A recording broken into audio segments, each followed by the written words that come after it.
Hey everyone, welcome back to another edition of Smart Money Minutes. I'm Devin Peterson with ProAlpha Capital, and today we're going to be talking about cap rates.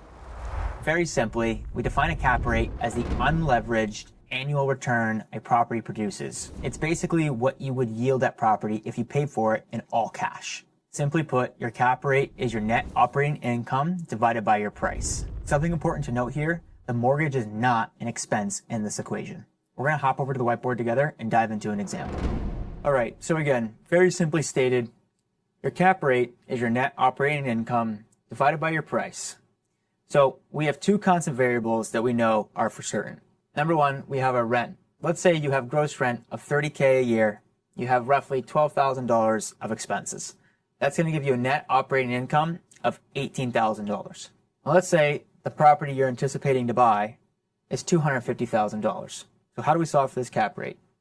Very simply put, we're going to take our net operating income of $18,000 and divide it by our purchase price of $250K. In this example, we're going to get a cap rate of 7.2%. So what does this tell us? This tells us that this specific property has a greater chance for a higher revenue return per dollar than something with a cap rate, maybe say 6%. The most important concept to understand when evaluating cap rates is the risk associated with a property. Properties with higher cap rates often come with more risk. Properties with lower cap rates come with less risk, but a longer term reward. At the end of the day, a cap rate is a property's report card before the bank gets involved. So the next time you're evaluating a commercial piece of real estate or a residential piece of real estate, know how to calculate your cap rates. If you ever need help structuring a creative deal, share this video and follow for more.